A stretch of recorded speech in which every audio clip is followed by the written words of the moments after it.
嚟到2026年第34條呢一度，佢就提到 beta 以及我哋以下呢個 expression simplify 咗佢之後咧，都會係一個 real numbers 嚟㗎。咁就想知道翻呢個 beta 嘅數值。咁喺今次呢條題目咧，我就會示範兩個方法。至於 method 2咧，就會一個比較我唔常用嘅方法嚟㗎。好啦，咁我哋就先睇翻。對於我哋呢個 numerator 嚟講咧，我哋就有呢個 i 嘅4次方，再加翻呢個咧就會係 2i 嘅3次方。再加翻呢個咧就會係 3i square， 然之後就再加 4i。denominator 咧就會呢個 beta i 再減1。咁所以咧我哋就可以先處理翻 numerator 嘅部分。今次 i 嘅4次方咧就會係1啦 ，i 嘅3次方就會係負 i。咁我哋如此類推，咁我哋就可以將佢寫咗作為咧有以下呢個 expression。咁由於我哋想要令到個 denominator 咧就會冇個 i 喺度啊，咁所以我哋今次咧就上下再乘翻呢個咧就會係負1，再減翻呢個咧就會係 beta i。咁如果喺 denominator 係乘咗呢個負1減 beta i 嘅話咧，最終我哋個 denominator 就會變咗作為1，再加翻呢個咧就會係 beta square。咁之後咧我哋就再 simplify 翻佢。對於我哋第一個括號嚟講，今次咧我哋就會有呢個負2，再加翻呢個咧就會係 2i。咁後邊呢一度咧就會係負1，再減翻呢個 beta i。denominator 咧就同樣地都會係呢個1加 beta square。喺之後咧，由於題目就講到呢一個 terms 最終 simplify 咗佢就會一個 real numbers 嚟㗎嘛，咁所以變相個 imaginary part 咧就會係等同於0㗎。咁我哋留意翻個 imaginary part 個 numerator 嚟講咧，就會係以下呢兩個 term 乘埋，再加翻以下呢兩個 term 乘埋㗎。咁因此咧，我哋就可以寫得到，而家負2再乘負 beta 嘅話咧，就會係2 beta， 然之後2再乘翻負1咧，就會係減2。咁所以咧，我哋就會得知道，而家2 beta 減2就會等同於0。因此最終咧，就計得到 beta 嘅數值就會係1。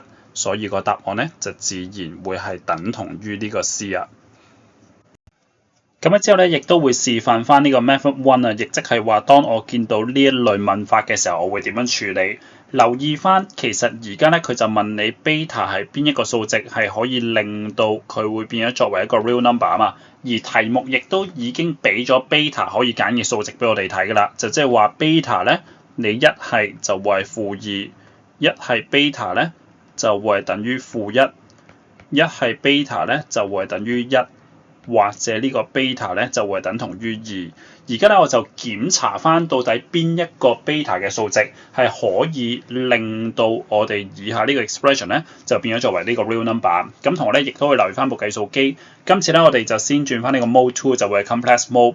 如果我哋 beta 咁我用 B 去代表，如果 beta 係等於負2的話，咁我哋題目所講嘅 expression 咧就會係呢個 i 嘅4次方，再加 2i 嘅3次方，再加翻呢個 3i square， 然之後咧就再加 4i， 咁就再除翻呢個咧就會係 beta i 減1。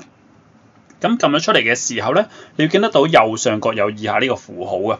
亦即係話咧，其實佢唔係 real number 嚟㗎。咩意思咧？我哋個 real part 就會係負2 over 5啦 ，imaginary part 咧就會係負6 over 5。亦即係話，當 beta 等於負2嘅時候，其實嗰個 expression 會出咗啲咩嚟咧？就會係呢個負2 over 5，再減翻呢個咧就會係6 over 5i。咁因此咧就會肯定得到 beta 就唔係負2㗎。咁我哋如此類推啦。如果我哋呢個 beta 係等同於負1嘅話，我哋再睇翻以下呢個 expression。咁今次咧就會出得到係呢個負2i， 咁就會係一個 purely imaginary number 嚟㗎，因為佢係冇 real part 啊嘛。咁所以如果我哋睇翻啦 ，beta 係1嘅時候，撳咗出嚟嘅數值咧就會得知道係2，亦即係一個 real number 啦。咁你睇翻，如果我哋呢個 beta 係2嘅時候，呢個 expression 咧就會出得到，我哋有個 real part， 亦都會有呢個 imaginary part 㗎。咁喺呢度亦都寫翻清楚。今次咧就會呢個6 over 5，然之後咧就再加翻呢個2 over 5i。咁所以利用到題目俾我哋嘅 hint 咧，我哋就可以檢查得到，就只有係呢個第三個情況啦，就即係話 beta 等於1嘅時候，先至可以出得翻一個 real number。咁所以利用部計數機咧就會得知道個答案就係 C 啊。